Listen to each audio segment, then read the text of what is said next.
주께서 갚아주실 줄 믿는 겁니다. 이게 믿음입니다. 별개 믿음입니까? 그럼에도 불구하고 내가 주의 뜻 선택했는데 주님께서 갚아주시겠지라는 생각을 가진 게 이 믿음입니다. 여러분 100만 원 손해보셨어요? 그럼에도 불구하고 내가 그거 손해봤을 때 주께서 갚아주실 거라는 믿음.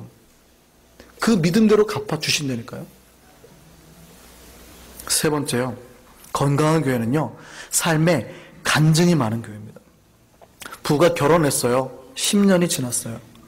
또 자녀 간에 부모와 자식 간에 10년 동안 같이 살았어요. 친구 간에도 마찬가지입니다. 이렇게 10년 살았으면요. 뭐가 많아요? 이야기거리가 많죠. 길고 긴 겨울밤에 앉아갖고 밤새 옛날 추억에 그때 우리 아이가 아팠는데 갑자기 응급실 갔지 이런 이야기거리가 추억거리가 있어야 될 거 아니에요. 그런데 10년이 지났습니다. 만난 지 할 얘기가 없어요. 부부간에 아니면 가족간에 친구간에 만났는데 추억이 없어요. 이건 뭡니까? 문제가 있는 거죠. 병든 겁니다. 10년 동안 같이 안 살았다는 얘기입니다. 뭔가 친구라고 했는데도 못 만났다는 얘기입니다. 가족이라고 했는데 멀리 떨어져 지낸 겁니다.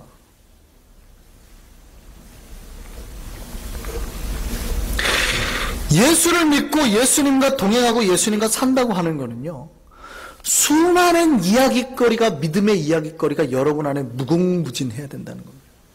어떻게 하나님 여러분 삶에 역사하셨고 내가 아플 때 어떻게 치료하셨고 그때 내가 믿음대로 순종했는데 말이지 하나님 이렇게 갚아주시더라니까. 이런 이야기거리들이 가득 차 있어야 된다는 얘기입니다. 여러분이 누군가에게 간증거리가 입에서 나와야 돼요. 근데 없어요. 신앙생활 오래 했는데도 없으면 하나님 앞에 여러분이 도전을 안 하셨다는 얘기예요.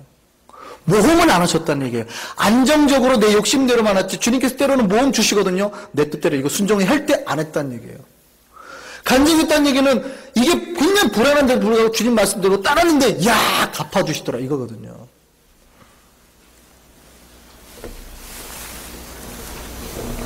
여러분 그 간증거리들로 가득 차 있는 저와 여러분 되기를 바랍니다. 그게 건강한 교회입니다. 제가 아는 여자 목사님이 계시는 이분이 원래 사모님이셨거든요.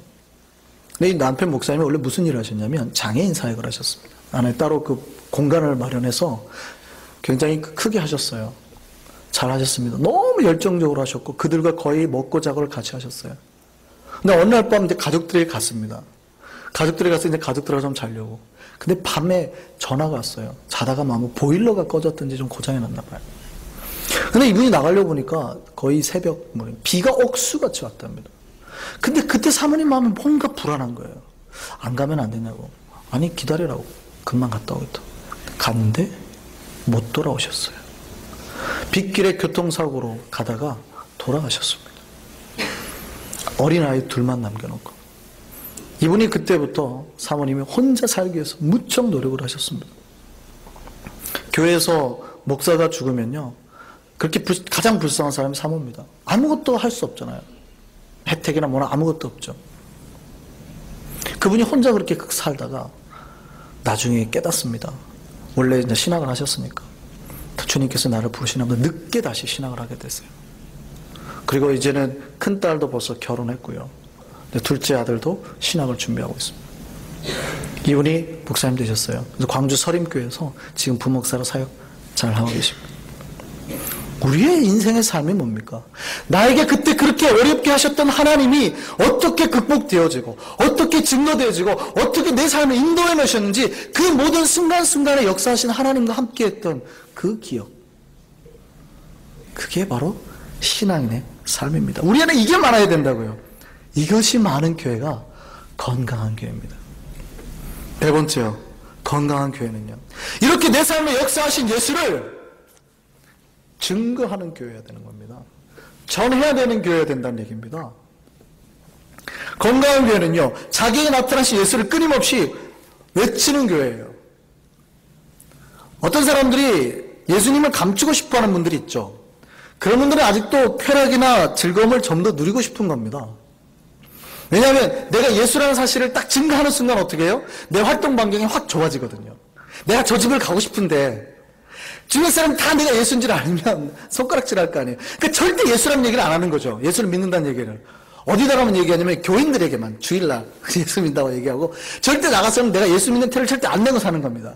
그래야 내 삶이 자유로워지거든요.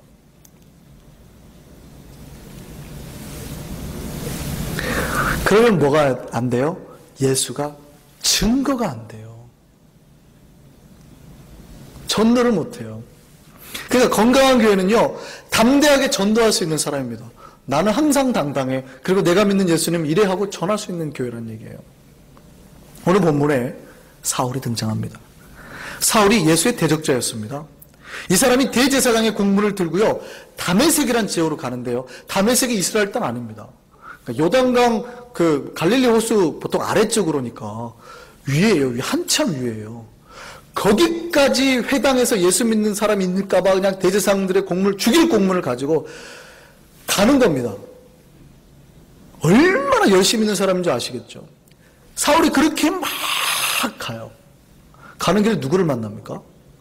예수님을 딱 만나가지고 회심을 하게 되죠. 그러니까 이상한 일이 벌어져요. 다메섹 회상에서요, 회당에서 유대인들이 쫙 기다리고 있습니다. 유대인들이 사울이 오기만을 기다리고 있어요. 와서 무슨 얘기 해달라고요? 저 예수 믿는 것들은 다 이단이요, 변절자요, 죽여야 됩니다! 이런 얘기 해줄 줄 알고요. 자기들의 힘을 막 내줄 이야기를 해줄 줄 알고요. 다 기다리고 있는데 사울이 와가지고 뭐라고 그럽니까? 예수는 하나님의 아들입니다. 이러고 있네요, 이러고. 예수를 죽일 공문을 자기가 직접 대제사장에게 받아가지고 가는 사람이 그래가 기대를 엄청 하는 거예요. 으쌰 이제 예수 믿는 거 다 죽이자 이러려고 했는데 갑자기 도착해갖고 한다는 말이 예수는 하나님의 아들입니다. 당신들 다 회개하시고 믿으시오. 유대인들이 미치겠죠. 뭘 모르는 거예요. 그 사람들은 사울이 가는 과정에 하나님을 만난 걸 모르는 겁니다. 알 턱이 없죠. 하나님을 만나는 인생이, 하나님 만난 간증이 있는 인생이 어떻게 돼요? 변화되니까 고백으로 나오잖아요. 증거로 나오잖아요. 감출 수가 없는 겁니다. 사울이 증거했습니다. 그러니까 그들이 어떻게 해요? 죽이자! 그러니까 제자들이 사울을 바구니에 실어서 광주리에 실어서 내려보내고 예루살렘으로 다시 피난시킵니다. 예루살렘을 어떤 사울이 또 뭐합니까? 헬라파 유대인들이에요. 외국에 살다 온 디아스포라들. 그들에게 또 화려한 논술과 논리와 이 모든 걸 가지고 자기가 만난 예수를 증거하기 시작합니다. 사울의 이 변화와 삶의 복음 증거, 이 결과를 성경은 어떻게 표현한 줄 아십니까? 다 함께 읽어보시겠습니다. 오늘 본문입니다. 31절 한번 볼까요? 오늘 본문 31절 다 같이 크게 한 목소리로 읽겠습니다. 시작. 그리하여 온 유대와 갈릴리와 사마리아 교회가 평안하여 든든히 서가고 주를 경외함과 성령의 위로로 진행하여 수가 더 많아지니라. 교회가 어떻게 됐다고요? 평안하여 든든히 서갔다고요. 건강한 교회가 됐다는 얘기입니다. 사도행전이 증거하고 있는 이야기는 그겁니다. 앞에서 뭐예요? 성령 받고 은혜 받고 복음을 증거했더니 예수를 믿는 수많은 사람들 중에서 집사를 세웠더니 이 집사였던 스테반이 하나님 복음 증거하는 내용이 7장에 나오잖아요. 그러고 있다가 순교하는 거예요. 근데 8장부터 또 누가 등장해요? 사울이 등장하더니 이 사람이 또다시 예수를 믿고 복음을 증거하는 거예요. 이 복음 증거하는 일들 속에서 뭐가 나타나요? 교회가 평안해지고 든든히 서가는 건강해지는 교회가 되더라는 겁니다. 복음을 증거하면 다 건강해지냐? 그게 아니라 복음을 증거하기 위한 뭐가 필요해요? 은혜와 간증과 내 삶의 역사하신 예수가 필요하잖아요. 그 안에서 교회가 평안해지고 든든히 서가게 되더라는 겁니다. 그게 1번이에요. 내가 예수를 증거하기 위해서 역사하심을 가득 찾더니 그 다음에 뭐가 와요? 자연스럽게 주님을 경외하는 사람들이 많아져요. 그 다음에 또 뭐예요? 성령의 위로. 성령의 위로는요, 성령의 후원이라는 뜻입니다.